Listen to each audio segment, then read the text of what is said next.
औज़ुबिल्लाहिमिनश्शैतानिर्रजीम बिस्मिल्लाहिर्रहमानिर्रहीम। आज इस वीडियो लेक्चर में हम काशी थ्योरम और काशी गोरजेट थ्योरम के बारे में पढ़ेंगे। सबसे पहले हम देखेंगे काशी कौन था और कहाँ का रहने वाला था और इसने काशी थ्योरम कब पेश किया था, क्योंकि ये तो नहीं मोस्टली पूछा जाता कि काशी थ्योरम कब पेश किया गया था, लेकिन ये फेमस मैथमेटिशियन के बारे में पूछ लिया जाता है एमसीक्यूज़ में कि उसने थ्योरम जो काशी था वो कहाँ का रहने वाला था। काशी थ्योरम कब उसने पेश किया ये भी पूछ लेते हैं, लेकिन ये बहुत कम चांसेस होते हैं। ज़्यादा चांस फेमस मैथमेटिशियन के बारे में पूछ लेते हैं कि वो कहाँ का रहने वाला था। हम इसके थोड़ा सा इंट्रो इसके बारे में थोड़ा सा पढ़ेंगे, फिर देखेंगे काशी थ्योरम क्या है, फिर हम इसका काशी गोरजेट थ्योरम के बारे में देखेंगे। जो काशी गोरजेट थ्योरम है वो काशी थ्योरम का ही मतलब मॉडिफाइड फॉर्म है उसकी। जो आजकल हम पढ़ते हैं काशी गोरजेट थ्योरम को ही पढ़ते हैं। पहले काशी थ्योरम आया था, उसकी modified form Kashi Goursat theorem ने दी थी और क्या उसमें चेंज आया था ये सारा हम डिस्कस करेंगे। और फिर कुछ इंपॉर्टेंट एंड रिपीटेड एग्जांपल्स को भी हम आज इस वीडियो में इंशाल्लाह कवर करेंगे। So let's start. In 1825 the French mathematician Louis Augustin Cauchy, या फिर इस जो फेमस मैथमेटिशियन का कंप्लीट नाम क्या था ये भी क्वेश्चन बन जाता है एमसीक्यूज में। लुइस ऑगस्टिन काशी 1825 में फ्रेंच मैथमेटिशियन था। उसने प्रूव किया है one of the most important theorem in complex analysis. बहुत इंपॉर्टेंट उसने कुछ थ्योरम दिए थे जो हम वन बाय वन सारे डिस्कस करेंगे, लेकिन आज इस वीडियो में सिर्फ हम काशी थ्योरम को देखेंगे। नेक्स्ट हम काशी इंटीग्रल फार्मूला एंड कुछ और भी थ्योरम्स हैं काशी ने पेश किए थे कम्प्लेक्स एनालिसिस में जो हैं इनके थ्योरम, वो हम इंशाल्लाह इसको डिस्कस करेंगे। और ये एक फ्रेंच मैथमेटिशियन है और इसका कंप्लीट नाम लुइस ऑगस्टिन काशी, और 1825 में इसने काशी थ्योरम पेश किया था। काशी थ्योरम की कुछ स्टेटमेंट इस तरह से है कि उसने कहा था कि अगर सपोज दैट फंक्शन है एनालिटिक हो, फंक्शन हमारे पास एक एनालिटिक फंक्शन है ना सिंपली कनेक्टेड डोमेन डी। पहली बात उसने कहा कि फंक्शन एनालिटिक है, एक बात हो गई। फिर उसने कहा कि सिंपली कनेक्टेड डोमेन डी में वो फंक्शन अगर एनालिटिक है, सिंपली कनेक्टेड डोमेन डी का मतलब कि हमारे पास कोई ऐसी कर्व है उसके अंदर वाले सारे पॉइंट और उसके बाउंड्री के सारे पॉइंट्स, अंदर भी सारे पॉइंट्स और उसके बाउंड्री के भी सारे पॉइंट्स पर फंक्शन एनालिटिक है। ये एक बात होगी। नेक्स्ट उसने कहा कि उसका फर्स्ट डेरिवेटिव भी कंटिन्यूस है होगा उस डोमेन में, ये सेकंड बात हो गई।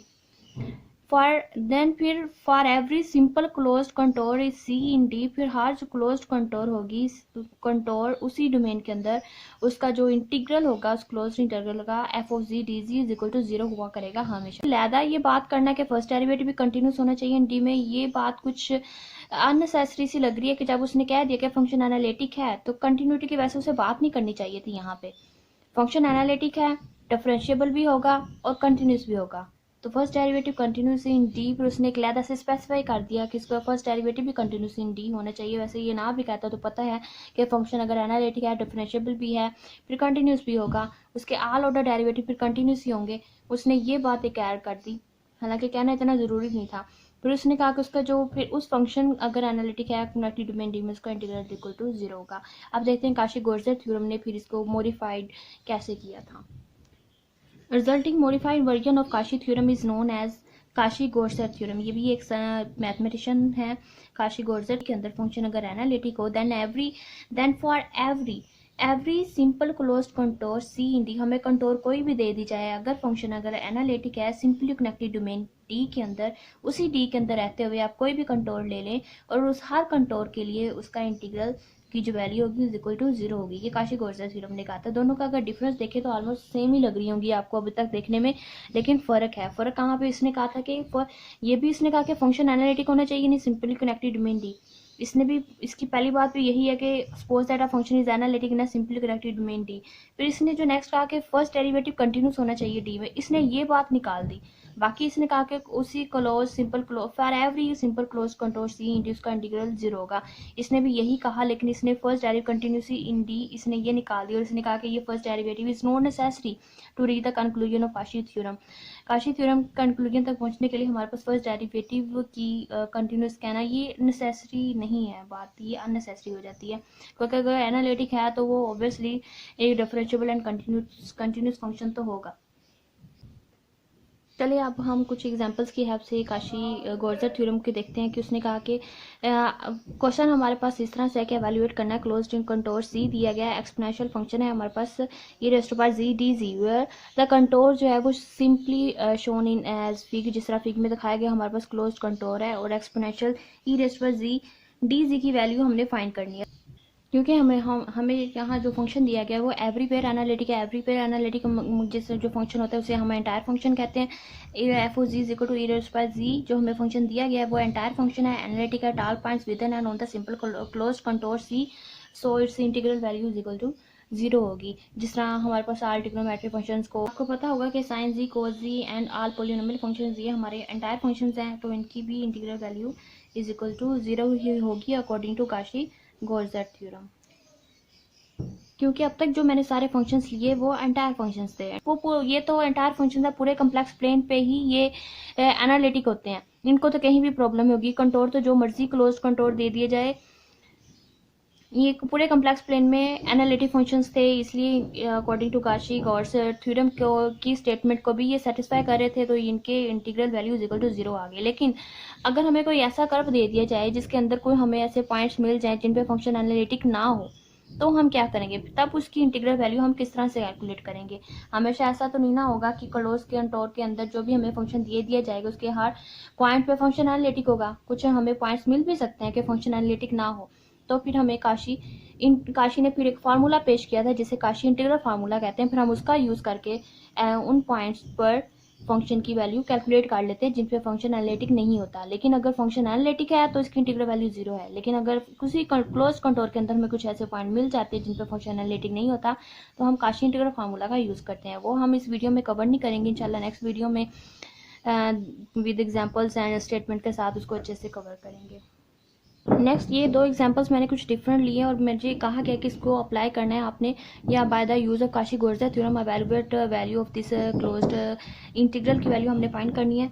तो हम इसकी वैल्यू किस तरह से फाइंड करेंगे, हमारे पास यहाँ जो कर्व है तो सेंटर 0 है और रेडियस 1 का हमारे पास एक यूनिट सर्कल दे दिया गया। कर्व हमारे पास एक यूनिट सर्कल है, इस तरह से सेंटर 0 है और रेडियस अगर 1 हो तो ये यूनिट सर्कल दे दिया गया, कर्व ये है और इसके अंदर ये फंक्शन दे दिया गया हमें, और कहा गया कि काशी-गोरजेट थ्योरम को अप्लाई करें, उस इंटीग्रल वैल्यू फाइंड करें। काशी-गोरजेट थ्योरम के मुताबिक फंक्शन अगर एनालिटिक हो तमाम पॉइंट्स के लिए तो इसकी इंटीग्रल वैल्यू 0 हो जाएगी।